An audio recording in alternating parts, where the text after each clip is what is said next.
Hello and welcome to the Pages of Ink podcast, the podcast where we explore all things books, stories, authors, and the world of reading. I'm your host, Angelica Garcia.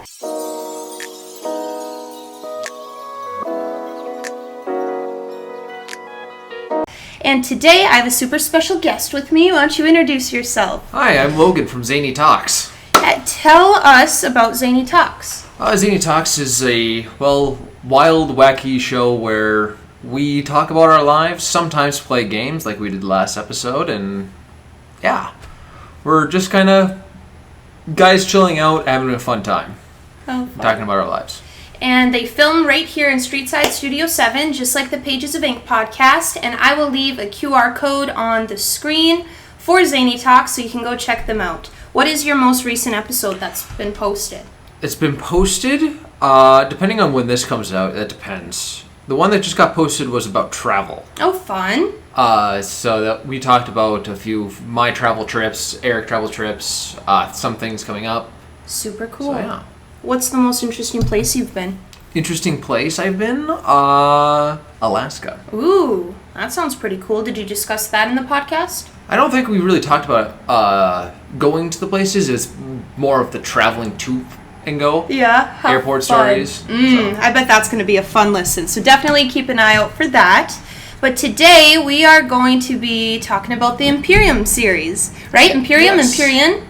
Yes. Fourth Wing series. So Logan, tell me, who introduced you to the Fourth Wing book series? You did? I did. And I was trying to think today how I did that. I think I saw you reading one of your D&D books, and I'm like, if you like that, you might like this. It was either that or you just were trying to find a guy to listen to it. Yeah. Which was funny because at the time, I think I remember doing a preview of book 1. Okay. In the non-dramatic form on Audible, and thinking, maybe I'll read this book next. And then I was like, it's fun. Okay, maybe I'll come back to it. Yeah. And then you suggest, like, okay, this is good. Yeah, good. And you read or listened to it, correct? Yes, I listened to the dramatized version of it. How fun. I think that's definitely the way to go when you are listening to it. I listened to the dramatization version, and I also read the physical books. How many times did you listen to them? I think it's either 3 or 4 now. That is so cool. Would you say it's your all-time favorite book? I would say so, yes. Okay. In a book series, I would have to say it's my favorite overall. Okay. Out of the 3 that have been published, which one is your favorite? So since I do the dramatized, they usually put into parts of books. Yep. Which they do a really great job of making it almost like they're different books entirely. Yeah, I agree with that. How they end it. It's almost perfect. If I had to, it's probably book 2. Book 2, is there part 1 or 2? It's probably part 2 I like the most. Okay. Because that's when they're mostly in Orisha. And I personally love Orisha myself. Yeah, how cool. Yeah, it's totally beautiful. Is that where you would live if you have to pick? Like, it's fun in the physical books. You can see a map.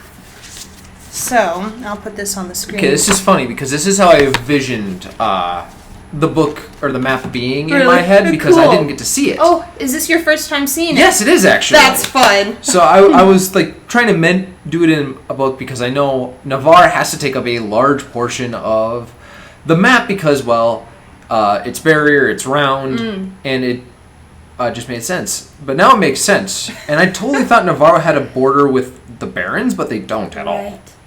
How cool. Well, that's super cool that you can now have an actual visual. Yes. Super fun. Okay, so let's jump in to my questions for you. What first drew you to the book series? You kind of touched on that. But what first drew you in, and then what made you stay? So, first it was you suggesting, I'm like, okay, I'll check out what Angelica is talking about this. She's obviously very passionate about this series. So I started listening to the first one, and I didn't really catch on until they were somewhere in the War College portion, and then I really hooked on, I think, when Taryn was finally introduced. Yeah. Because I really like Taryn as a character. I love that scene when she gets both of her dragons. Cutie. Which character did you connect with the most, and did it surprise you? This is a hard one for me. I would have to probably say Xaden. Okay. I can line up with his line of thinking a lot. and why he's thinking of that. Okay. Like his beliefs and everything? And why he does the things he does? Yeah. Yes. Yeah. Okay. Was there any characters you really did not like in the beginning when you first met them that grew on you? So, I kind of have two. There was a lot, actually. Violet's mom, at first I thought she was like, that's... But then when book went on, I was like, okay, that makes sense for her character. Garrick and Bodhi, we didn't see them a lot, so I was like, oh, are they just henchmen? But then we got to really see them in book 2 and book 3, which I really liked, and now I like them too. And then Dane. Dane was the one where it went down, but at the same time I understood why he went down. Yeah. So I can't really say I hated the man and then liked him, because I obviously could tell that he had no idea what was happening. Like with his father's involvement? Yeah. Yeah, that was kind of sad, because I liked him, but then he was sketchy, kind of felt like he was trying to control Violet, and then we understood the whys. So he's growing on me again, especially, I forget where they were, but it was book 3. It was book 3. They were exploring all those islands, and... The first island? Maybe, because they were... The merchant island of... I can't remember. Because her dad went there, and one of the ladies were like, oh, aren't you cute? Violet's dad always talked about you talking to Xaden. Yes. And she thought Xaden was Dane. I loved that part. Yeah, that's in book 3, part 1 in the dramatized. Well, yeah. I love that you remember that. Merchant Isle of something. They're the one that doesn't worship any gods, I remember for sure. And that's why they're able to trade with every single one. Yep. Because they're just neutral. I love the different kind of almost cultures on all the islands. How unique they are. Super cool. Okay, next question. How do you think your perspective shaped the way you connected to Violet as a lead character? Do you feel like men and women experience her story differently? I would say yes, just because we have a different line of thinking. Yeah. I think us guys usually will be like, what Xaden's doing makes a lot more sense, because at least for me, it was like, oh, yeah, I understand what Xaden's doing, because Xaden's doing the guy thing. Yeah. And Violet's doing the more emotional side. Okay. Every time, like, Violet went, why aren't you telling me stuff? And then Xaden was like, nah, because I am a part of Resistance. There's things that can hurt you with that. I kind of want to keep you safe. And I'm like, Xaden's doing the right thing here. He's protecting you, and you're... But girls don't like being lied to, even if it's for our protection. He wasn't even lying. Admitting the truth. Half-truths. That's still a lie. Okay, the romance is a big talking point in this book series. What parts of Violet's and Xaden's relationship really stuck out to you? It's Xaden. So at the beginning of the book, we obviously saw that Violet wanted Xaden at the beginning. Yeah. It's kind of that tension. Yes, like she saw him, it was like love at first sight, and then he said his name. She's like, oh, this is a guy I'm supposed to stay away from. Yes. Oopsie. So they kind of was a back and forth, and then it was the whole thing of they're just there and love, and then Xaden really made sense when Xaden was, one line that just really sticks out to me every time is, I'm not going to get back with you in bed, I want all of you. Yeah. Oh, like her trust, her love, everything. Yeah, I really see he's a great book boyfriend, for sure. Speaking of, we're going to pause the Fourth Wing talk.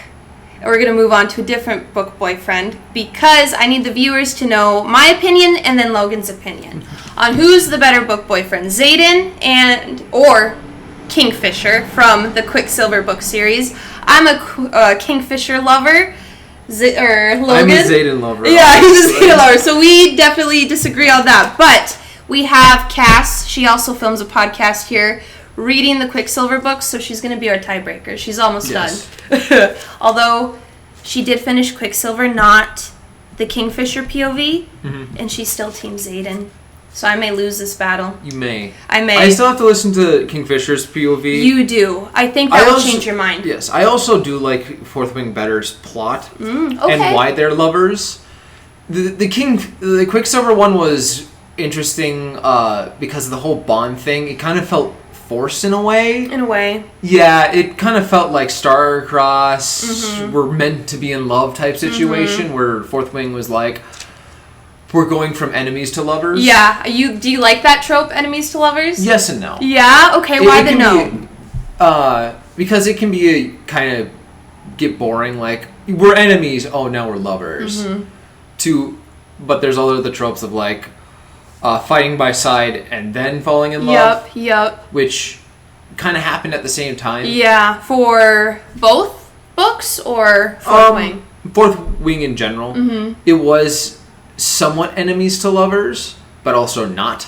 Yeah. They did take it in a softer tone. For sure. Of, especially having Xaden protect her. Yeah. Because of the even in mom promise book one. Right, exactly. Yes. And we can see that he ended up didn't really hating her that much. Yeah. Because he went of the guy logic again of, why would I hate you? I hate your mother. Yeah. Why should I do anything to you? Which also made sense because Brendan was alive at the same time. Right. Do you think that's a guy logic? The I don't hate you because of your parents, and girls would? It's a toss-up, Yeah. really. Everybody has that different opinion where it's like, I hate your whole entire family because that one guy. You did me wrong, but yeah. There's the thing of, I dislike your family, I mainly hate your mother, father, or whatever, but I'll get to know you and then make a decision. Yeah, it's probably the better way to go about it, huh? The series blends war, politics, romance, dragons. Which element did you find the most compelling and why? Mostly the dragons. I do like the bonds and stuff that it gives off. Yeah. It's kind of cool, in my opinion. They don't really touch on war as much as they get into it. Right. It's kind of a background thing that happens. So is the college. Yeah. And love is more up there, and relationships between the characters. Yep.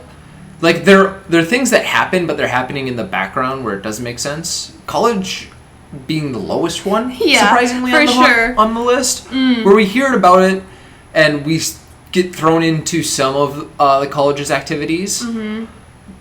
But most of that revolves back to just relationships around of her friends and whatnot. Yeah. I feel like we're not really, because, was it book 1 or maybe book 2? When Xaden had to leave and Violet kind of had to go because of the dragon spawn, I feel like she's not at school a lot. So that's why we don't see the college too much. Okay. Is where that happens. Because book 1 is just quite literally all of Violet's first year. Yeah.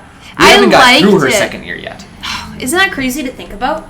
2 books. It makes sense. Yeah. Usually the first book in the series I found will pass the most time in a series. Okay. Unless there's something else that happens. Right. At the end of the book, we got our pretty much main antagonists. Book 1 was really a shaping of who was going to be our antagonists, who was going to be our good guys, who was going to be our kind of meh. Agree, yep. As we shaped that, and then we moved into book 2 of knowing who our bad guys are, going up to facing them head on, where we hit them halfway, we hit them full on, and then third book, we're finally full on bad guys, and less time, I think, happened during the third book. I'm pretty sure it was about a quarter year in the third book, if I remember right, and half a year in the second book. This sounds right. Feels right. Yeah, because they were exploring most of this, weren't they? Looking for the dragons? The dragon breeds happen mostly in that book. Speaking of villains, who was your favorite villain? Favorite villain? Immediately out is Jack Barlow. Out? See? So Jack Barlow isn't... Jack Barlow is a tool, not a main villain. Okay. Yeah, I agree with that. What's his name? The one Venom... Barish? Oh, the Venom. The Venom that Xaden's under is going to be a very reoccurring character that we're getting to see little, but more and more of it now. He is obviously one of the more powerful Venoms. Yep. I think he's broken. I think he's either a dreamwalker like Violet is. Because every time I just got chills. Every time we see him in a dream, it is not seeming like a dream under Xaden's control. It is seeming under a dream of his control. Right. Whether that being of the bond that he shares with Xaden, or that he is a dreamwalker himself, because we also see he's more powerful. He's using common magic in the ways of just levitation and stuff, more powerful than others are. Yeah. Huh. That would be very interesting. So he's one of villains I'm waiting to really prosper. Yeah. We did see another villain that was just bat crazy that wanted Violet. Which one? The Venom. The silver-haired Venom? Yes, she's one of my favorites. I want to learn more about her because she was dedicated to that one. Dune. She was dedicated to Dune. Okay. Which we're now seeing a little bit more of the god powers. But did she not finish the dedication? Or she did. Violet didn't. Violet, we know, was half dedicated because of her half hair. I wonder how that's going to change and be... So, as we've heard, she has a choices to make coming up of is she going to dedicate herself, stuff like that. There was also the whole prophecy of heart turning or something like that, if I remember right. And the thing is, it might be Xaden that turned for her. Yeah. For love. Her heart. But we might also see that later. But I also don't see Violet reaching for that power. How do you think Rebecca Yarros, the author, balances action and emotion? Did one side speak more strongly to you? So, she mixes them in a blender most of the time. Yeah. Because you can definitely say it is really a mixing pot in Xaden. What makes Xaden an interesting character is himself has lost everything as a boy. Yep. And has now gained a lot as a man. Yeah, but he's kind of losing almost everything he's gained. Yes. We also have to look at it in another perspective of he lost all of it, but he kept his house, but never got that title. He lost his love, but never gained that back, but gained title and stuff. Yeah. Violet was the one who showed him back what love was again, and that's why he fell in love with her. Yep. Making him do one of the showing of his loves being more of an action type and / gifts. Yeah, yeah. One of them being giving her daggers. I don't think... Obviously, he was in love with her as she gave them her daggers. Yeah. Because if he wasn't in love with her, he would not have made her special daggers. No. Either putting locking runes. That is another thing. Yeah. They weren't in a relationship when she got those daggers. I love it so much. He had unlocking runes on there in a special format. So that's another interesting. Gosh. We haven't had a full book where they've just been able to love each other.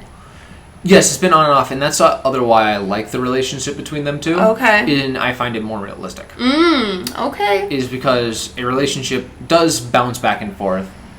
Yeah. And that's also why I don't like Quicksilver's relationship that much. It feels too star-crossed. It was, yeah, and it was very fast. This is not too much of a slow burn. I've definitely read more that are much slower, but spreading it across multiple books. Yes. That one, first book, we obviously found them finally gradually getting in love, and at the end it was, do I love him, do I not love him? But also seeing Brennan. Second book was gaining trust back in the first part, and then fully falling for him in the second. Yeah. With some complications.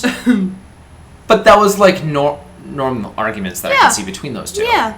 And making sense. They're both very stubborn. And then the third book was totally Xaden doing one of the guy things of something's wrong, I just have to be by myself. Yeah. Oh, I wish he would let her in more. He's so scared. And it makes me think that Yeah, that makes sense for his character. Yeah. He lost everything, he doesn't want to lose it again. Oh, man, yeah. And he wants to protect people of it. Okay, so... if you could ask the author, Rebecca, one question, what would it be? This is a hard one. Yeah. I would ask if it is possible for venins to be healed via letting them run out of magic and not draining. Like... So it doesn't make sense to me. I've been really comparing how dragons use magic and how the venin use magic. Both rely on magic to live. Not really to live. Dragons don't... They use it and still draw it from the earth. Venin lose their parts of their souls to drain the earth in its entirely. Right. The dragons are siphons. The dark wheelers are a bucket. They're just scooping. So my question is there a way for a venin to slowly siphon off the earth like the dragons do? Yeah. And have their soul kind of reforged? I feel like the venin, it's kind of the man trope of, I have power now and I'm going to use it and this is how we're going to use it. Yeah. No one really looked at it and said, why don't we take this easy and see where it does long time and not just keep grabbing and grabbing and grabbing. Right. Because they grab and then use it all and then need more. Right. That would be interesting, Logan. Yes. Because I've been thinking, how is she going to save Xaden? How is Xaden going to save himself? How is it going to work out? They lose their soul. Yeah. I don't think that's true. No? I think they lose their emotions somewhat. But as we see, Xaden will go into a locking mode of focus. Yep. And he has always had that of him. Yes. Where he will lock down, especially in combat. And personally, I have also gotten into that mode of being in combat because I do Kumdo myself. Cool. Which is a sword fighting. And yes, we will get in that thing of both going in our opponents, learning our opponent's moves, seeing how we can get past that. Cool. He just has a very iced up version of that. But he still has emotions. He still cares about violets. Very much so, yeah. And if they do lose their emotions, they're keeping on to something. Yeah. Because what we see with one of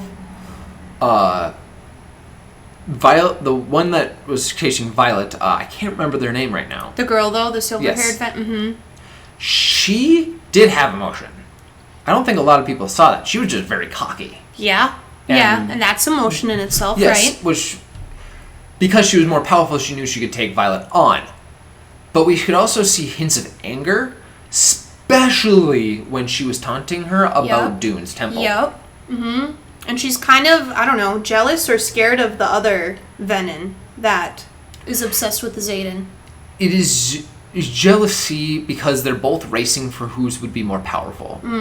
I am surprised that the venin army is like this now. I think it's like this because it's like a pyramid scheme type situation. Okay. Where they can only listen to their sage or something. Always. Because even when Xaden fully turned venin, he still couldn't kill his upper guy. Because he claimed him. Yeah. So I'm thinking that's why they haven't collapsed yet. But two different kind of spires. Yeah. And that's why they'll probably be able to fight. But they're all in agreement to still live. And that's why. So I could easily see a war happen on top of each of venins. Like fighting. Venin versus venin? Yes. Yeah. If that's not what happened already in the Barrens. Right. Huh. Gosh. Okay. That'd be interesting. I would ask her if she has the whole series planned out. Like, does she already know what's going to happen in book 4 and 5? She probably does because she probably already has a drawn out map. Me knowing more about Dungeons and Dragons than book writing is we have the main villain in mind, or we know what we kind of want to happen. We just have to travel that path and see how we get there. Cool. How fun. Would you recommend this book series for the people who like D&D? Yes, it brings aspects of what kind of D&D can be like. Cool. But in a very, very different way. Yeah. It's mostly the fantasy. Because D&D works off a lot of fantasy. There's also other RPG games where it runs off fantasy system too. Yeah. So yeah, if you're really into fantasy, go with Fourth Wing. It's really nice. If you were thrown into the Basgiath War College, do you think you'd survive? Yes? Yeah? I would like to think I would too. I think I would survive. I think how I would die, if I were to die on in Basgiath, it would be of misfortune. Like, I think I could be able to keep my seat because I'm long. I've done endurance and stuff like that. I think I could keep my seat on a dragon. I think it would just be unfortunate, like a gust of wind pushed me off the wall. Like on the gauntlet or something, yep. Or on the parapet. I think that's how it would have gone if I died. I don't think I would have died for anything righteous or anything like that. I think I'd be a common-ass death. Funny, Logan. That's funny. Yeah, I would like to think I'd get through all the sparring matches but and I would such. like to say that I would make it to the at least threshing. Yeah. And then I don't know if a dragon would choose me or not. If you had the choice of dragon, what would you pick? So I think if a dragon were to choose me, it would be a blue or a black. Why is that? So we know blues are more on the ruthless side, but I don't think that's totally true. They're more on the clever side because Ark got one. Cam. Oh, that's right. I was gonna say he got besides a blue Xaden, one, but he wasn't ruthless at all. He was just clever and wanted to stand up who was right. They're more on the noble side and stuff. Yeah. Which I think blues would go to that of my personality of like I want to fight for justice and stuff like that. That's also why I think Sigale mostly chose him. Yeah. He says it's because they're ruthless, and yes, Xaden is quite ruthless as a character, but it was also because he wanted to protect his home, but also protect his people, and really battle driven. Black is because I wanted total destruction or something like that. Because as we see of blacks, they're very war driven and really like power. Like we've seen that of Dakota. Even his rider's signet is future sight of battles. Yeah. Which is very war driven. Violet's signet herself is mostly just damage and power. Stuff. Power and stuff. Which signets is a whole different story entirely. Right. And goes off their personality. They say it goes off personality, but I don't also believe that. I think it goes off need and necessity. That's what I think too. That's what I've noticed. Because it's shown with Violet herself of having dreamwalking because she wanted to talk to why am I forgetting the golden dragon's name? Andarna, there we go. She wanted to talk to Andarna during her sleep. I also understand why she has lightning too. It's because she lacked the power to kill. Yeah, and what a deadly power, just instantly. Yes. Oh, Logan, that's pretty interesting to think about. You also think of Xaden's powers of shadows and needing to keep and lines. If he needed to keep things secret, he would have gotten like an invisibility signet. No, he had shadows. He wanted part of his personality is control and protection of itself and people as love. Yeah. He has that flexibility with his shadows. Right. Of about to do everything like that. And he also had his other thing because he needed the necessity of knowing what someone will do. Yeah. Do you think, like, Violet has lightning powers, her mom has weather powers, and they're so similar because she thought the silver-haired Venom had the same powers as her, Violet, but come to know Storm was the same as her mother's. Her mother's, I bet, was like. Obviously, we see General Sorrengail being a very upright, controlling, commanding person. Makes sense for Storm. Why didn't she, for that signet, wouldn't it be like controlling people maybe? She would maybe have mind work. Right. But I think she also had maybe difficulties of winds or like cursing out the winds, I want to say one day. And wanted to command the skies or command the area itself on the battlefield. And that's why she has the weather signet or storm signet, allowing her to quite literally control the weather itself. I feel like a lot of the things we learned at the school is not true. And like next book, we're actually going to learn the truth about so much. So, and we've got a little bit of that already. The Irids alluded to the dragons choosing the signets, not the riders forming it, which I also think is a little bit of a... I think the dragons get a list and be like, yeah, we'll choose that one. Imagine. But also with signets, we can also see them forming to characters like Garrick, Xaden's best friend. his two signets are Far Step and Wind. I can understand why he has Far Step easily. He always wants to be by Xaden's side. Yeah, yep, and Xaden's no always matter gone. what time. Mm-hmm. So he can now walk to wherever he needs because he always wants to be by his side in a moment's notice. That's why he has that walk, I think. Do you think Violet's group is going to get, like, her friends, what is it? Squad? Yeah, is going to get a second signet? Or is that only for... So, what we heard for second signets is either you have a second dragon, like her, or you have a dragon that bonds in the direct familial line. That's right. That's why the Mark ones mostly have second signets, because most of their dragons bond in the direct familial line, even if it's way down far and people don't know about it. Cool.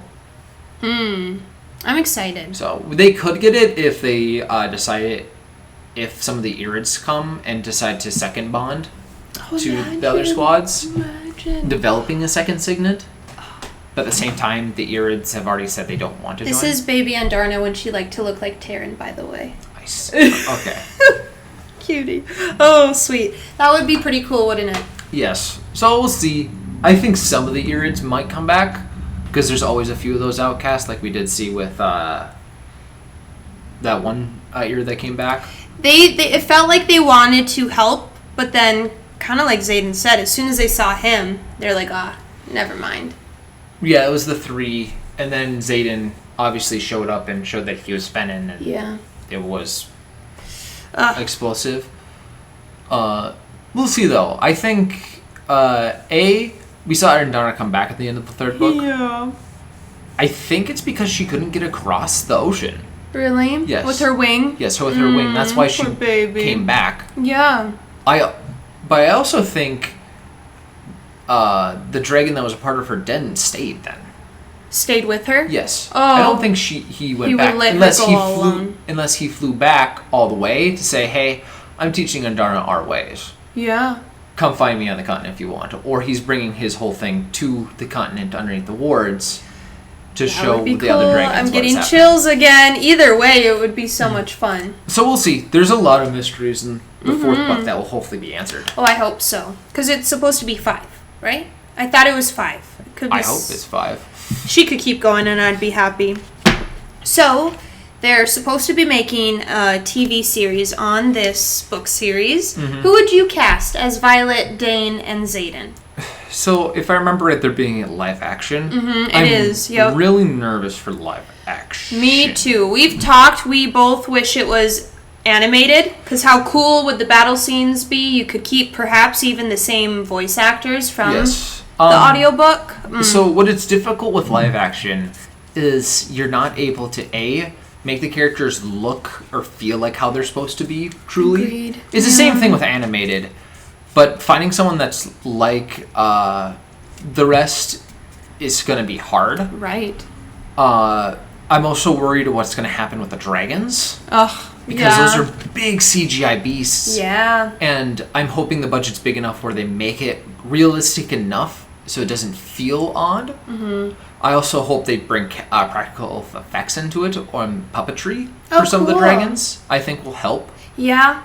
I hope they get the size difference for, like, Terran, for example. Like, I want him to be huge. And I hope they show that he's much bigger than everyone. But live action is also going to be one of the things that allows more people to enjoy it. Yeah. Animation is still in the spectacle stage of, it's animation, it's a kid's show, or it's a nerd thing. And it makes it hard for other people to enjoy some of those series that are animated. Yeah. One of the series I like to watch from Critical Role, which is a big D&D thing, they made a full animated series on one of their campaigns of Vox Machina, and they're about to make one of Mighty Nine. I've seen Vox Machina. I really like it. I've only seen a couple episodes, but it's so cool. So I almost wish they went with the animated style, because if you've seen Vox Machina, yeah, beautiful. You can make the characters look like themselves, feel like themselves, make a size difference, and keep things looking the same. Right. With making stuff live action, especially with CGI and stuff, you can easily screw up and make it feel like it's not in the universe. And it's also easier in animation to make invisible magic look visible. Yeah, I know what you mean by that. In live action, invisible magic can either be a thing of, or it's a thing of, you see whiffs, and it feels too real then. Yeah. Where, like, in animation, you can make it somewhat fade, so the audience knows, that might not be there. They're just giving us a visual representation. Right, like we of what see it looks it, like. but the character itself doesn't. Yeah, I agree. I have no idea. But for casting, I cannot think of anybody. Same. The only character I can think of that could be casted for would be Brennan, Violet's brother. Ooh, who? As Ryan Reynolds. I think so. Ryan Reynolds can can do Brennan. I totally believe it because he can play serious parts, but Brennan also has cracked a lot of jokes. He's not that funny to me. Brennan brings a funny / serious tone that I think Ryan Reynolds could pull off. I don't know. I feel like he's too old. He's the only person I can think. Like Ryan Reynolds. He's a little too... How old is Violet? 18? 9? No, 20-something, right? Conscription days are 20s. I don't know. If I saw Ryan Reynolds, it would feel like a spoof thing to me. Making Brennan 36. Damn. Or in his 30s. Because I think he's 10 or so years older than Violet. I think he's in his 30s. Making Mira 3 years older, I believe, than Violet. Okay. Which making her 23 or 24. I'm not totally sure. I don't know their ages. But I think Mira's been out for 3 years. And we know 6 years ago Brennan fought in the Resistance. Or not in the Resistance, but in the Tirish-Navarian War. Yeah. Meaning he's at least gone through 3 years of dragon training and has been on the front lines for at least 1 to 2 years. Making him about 10 years older than Violet. Yeah. I'm gonna be thinking about Ryan Reynolds as him all day and just laughing. I can see it. But I don't know. That's the best I can do. Who would be his younger sisters then? Violet and Mira? Yeah. I'm not sure. I can't think of a good actor to play Violet. Yeah. I think for the main cast, it has to be people you've never seen before to I make agree. it look right. Yes, because there's so many like big A-list actors that you can't separate them from. This is a series where the big A-list actors are playing the secondary role, and the people that we don't know as much and are rising get to go. And I'm saying rising as we haven't seen them at all. Like very unknown. That would be awesome. That would be super cool. And I feel like that's something Rebecca would kind of be into, the author. The only person I can kind of think of someone for, because I can't, there's no human being that I know on this world that looks like how Xaden looks like in my head. That's the same thing. And the same thing with Violet and Mira, too. But I've also seen fan art of Mira, General Sorengale. I was like, that's what she's supposed to look like? I've never seen of her. So, I thought she would be a bigger woman. She is not. Okay. She's more of a, still strong but older and slender like Violet is. Yeah. I thought she would look more like someone from Arcane. Oh, cool. Which I can't remember her name right now. Okay. But she was more of a commander, and I thought they would look exactly the same. Same thing with Mira. I think Mira, I thought of more of a stronger character, but they made her look a little weaker. And the same thing, I thought I saw fan art of not Catriona. Who's Violet's best friend again? Rhi. Rhiannon. So I thought Rhiannon was white. Oh, really? Yes. Okay. I totally thought Rhiannon was white. They make it clear she's not, but only like once. They don't. Yes. Which I totally thought she was white the whole time. And then I saw fan art, I'm like, she's not white? She's African American? And I'm like, it makes sense, but at the same time, I can't get over my head. Because at the same time, her voice actor sounds white. Yeah. So I was like, is she? Oh, funny. Yeah, it's going to be interesting. But at the same time, I was like, okay, I can somewhat see it. but it's different of how minds work sometimes. Yeah, I feel like no one is going to be happy with however they cast. There's always going to be some differences. For sure. Hopefully it's good, though. I think it'll be fun. I know the author is very much a part of everything, but especially the casting of the main characters, so hopefully we'll do good.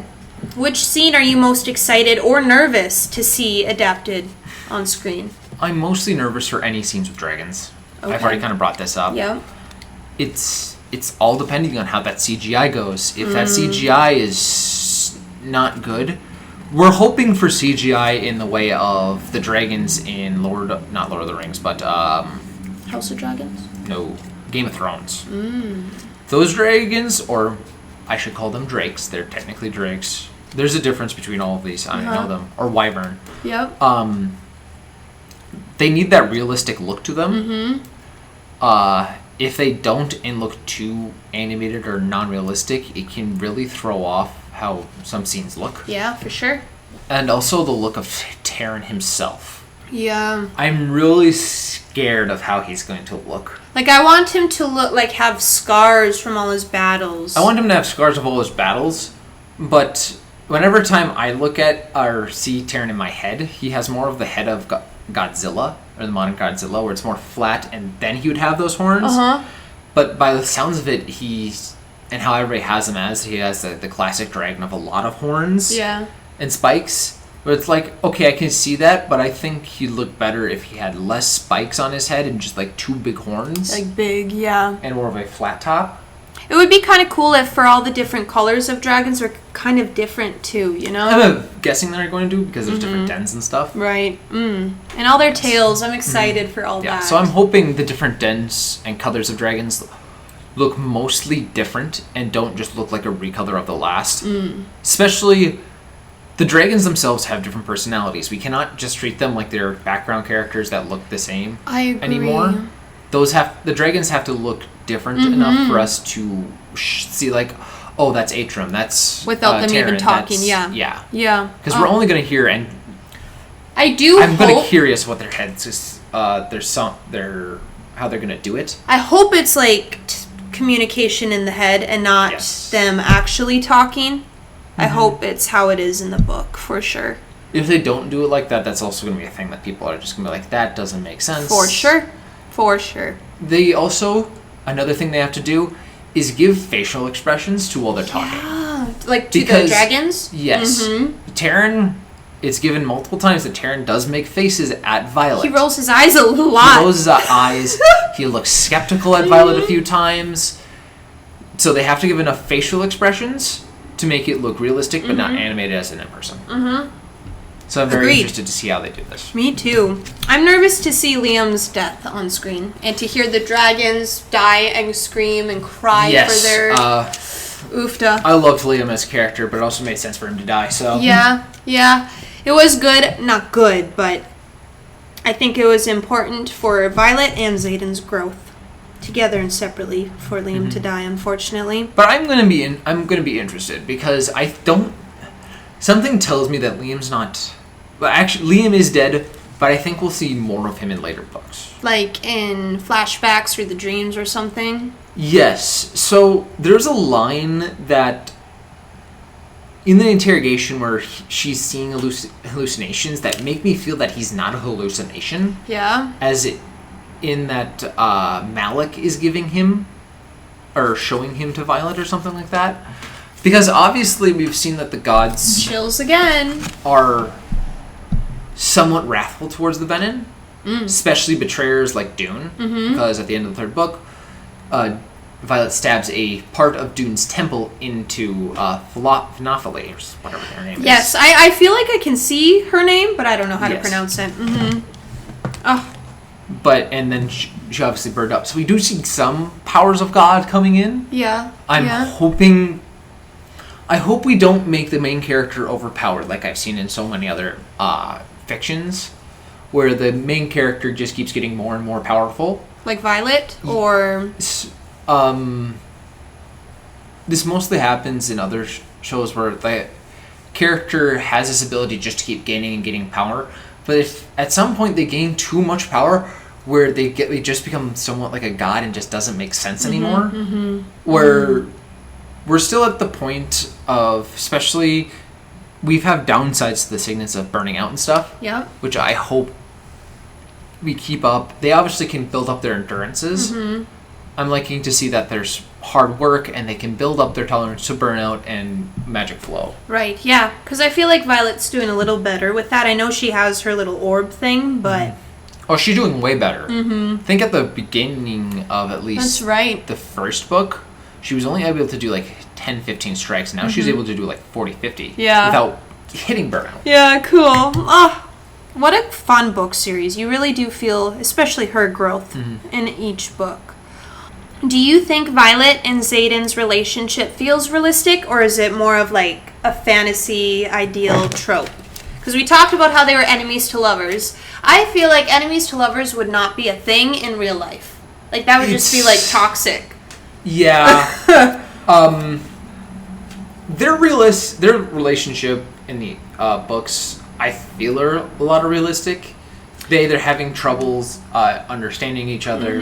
Communication. Xaden himself is trying to get over being less secretive and is trying to work back and forth between the two. So he's doing good, and we obviously see him decrease tons in the third book. Oh, does he decrease? Especially, but yeah, we'll see in the other books, but I think it was a relationship that was working. Yeah. Oh, I mean, they're married now.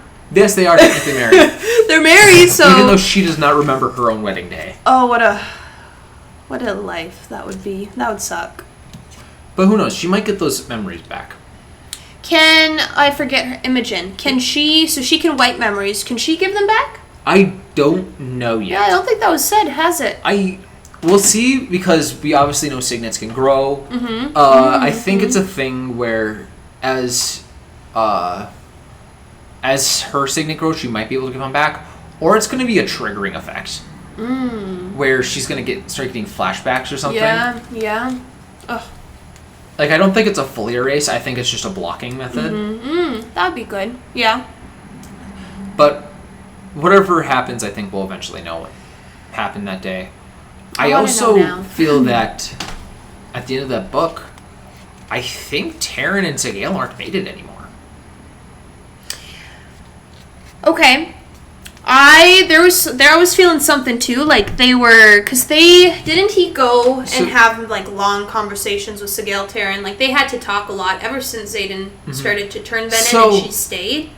The thing is, I don't think they're mated anymore. Dragons have to stay mated.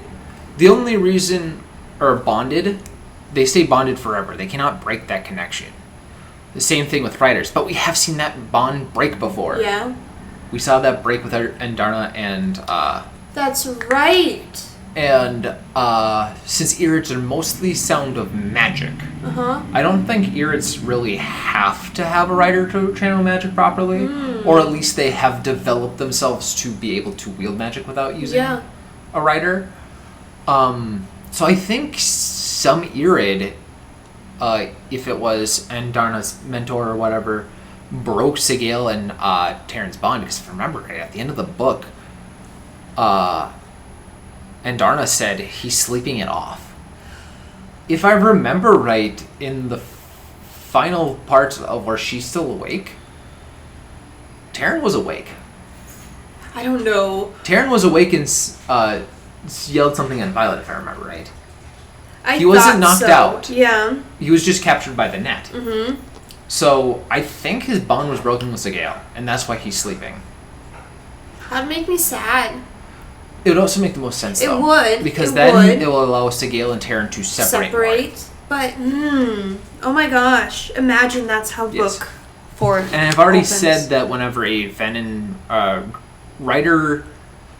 rider turns venom, their dragon usually follows them, which is strange and interesting, because we saw this with Jack Barlow's dragon. Yeah.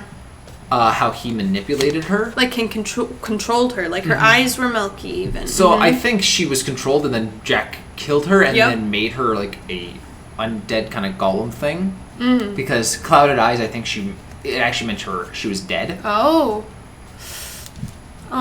Or she was alive and he was controlling her. Because obviously the way to extinguish a ward stone is to draw dragon's blood over it or something like that. Gosh, so many questions. So it's interesting. And we also see with Sigale how she has changed from less ruthless to Xaden.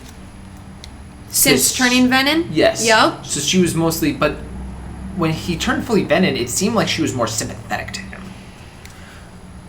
But we'll see. I remember, because it was in one of the last chapters, his point of view. Like, she knew, obviously, what he was thinking, and she just... I remember her like, she sounded devastated. She was so sad. But yeah, I mean, she was mad giving him the silent treatment, but she still stayed. Yes, but so obviously... the dragons say they're more in power than the humans, but they're obviously they're more following the humans than the humans are following them. Yeah. Even if it's not seeming like that sometimes. Right. They don't let on how much so that they perhaps need the humans. I don't know. I think when a dragon bonds, they're attempting to bond to a human that is mostly like them. So we'll see. I think. Yeah. I would agree with that. All the dragons seem to have... Because the dragons are constantly in the humans' minds. Yep. Which I'm thinking are also messing with dragons. Oh, you think so? Getting more of a human perspective. Yeah. But we'll see. Last question. Do you think men and women view Xaden's appeal differently? And yes. if so, how? Yes. Totally yes. Yeah, I do love Xaden a lot. Probably for different reasons than you. So like I've said, Xaden's line of thinking is a lot like a guy's line of thinking. Okay. So is that why he bothers me so much? Probably, yes. Sometimes. I love him all the other times. So Xaden does fully envelop what some guys do. We'll show our affections. Some of us will show our affections by giving or doing something for somebody, like what he does a lot. Or showing their affections for someone. One thing that Xaden did at the end of the book, or in book 1, was when Violet killed Jack, he said, you can be mad at me, you can punch me, hit me, you can do whatever. Do what you need to do to get over it. I love the things he says to her. So, he obviously cares about her, and the way how he thinks himself is he is in fully head over heels for Violet. And as a guy, I can see that's why he's doing these things. Yeah. Okay. And that's why he's ripping down the War College. Yeah. Okay, so you said part 1 of this book was your favorite? Part 2. Part 2. Where they're at it's mostly Arisha, and where they're going to go get the Luminary and stuff like that. So I definitely like that part of the book. Yeah, judging the books as a whole, like this is it goes number 1 for me, 2, and then the first one is I still love it. They're all 5 stars, but yes, my least favorite. I would go with the same of that. Yeah. Okay. Yes. Yeah. It's maybe a toss up between those two. They could maybe be intertwined, but I think book 2 is still the one where it's like. Violet and Xaden are finally settling into their relationship. Yeah. And getting into something in the lines of normal. Yeah, right. I agree. But yeah, I think men and women view Xaden differently. Yeah, it's probably. Definitely a thing. I understand why, though, as a guy, you like him so much. He's very, I mean, there's not really anything to not like about him. Yeah. The only thing I could probably sometimes yell at him is like, okay, we didn't really need to do that for Violet now. Like what? So, more like I can't really give a reason. Like, why. I don't think he should lie to her as much. So, I actually agree to his line of thinking of why he should have lied. Why he wasn't even lying. He was keeping parts of the truth to keep her safe. He also had that treatment given to him. It was said by the Assembly in book 2 that they're keeping hush hush because they're still at Basgiath and still can be thrown over rank and stuff like that. Yeah. Especially a year 2, when you're getting the tortures. Right. Where you actually have stuff to get tortured about. Yeah. Well, he could have told her, like, hey, I have stuff I need to tell you, but I can't because you can... Oh! No, that would be terrible. Yeah, I suppose. Because she would keep pushing for that information. Yeah. Book 2, or Book 1, does it in the way that he was going to tell her during the War Games. He actually said that. I was like, I was going to tell you, this is not how I wanted to tell you. Yeah. Huh. Because he when they go. knew it was going to be like Violet would go on this path of fighting Venom and stuff like that. Like, are you talking about the Griffins riders and all that? And yes, how they're, the first time where they see Griffins.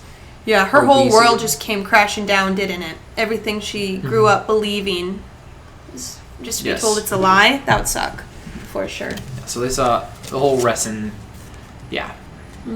So I totally agree why Xaden doesn't give everything, because it makes sense for him not to give everything, because he's a revolutionary leader. Right, yeah. He has information that cannot be given around, and it's proven in Book 3 when there's too many people who know about the daggers. Yeah, that is true. I did forget about that, So it does make totally sense, and that's why I agree with Xaden keeping secrets. Yeah, okay.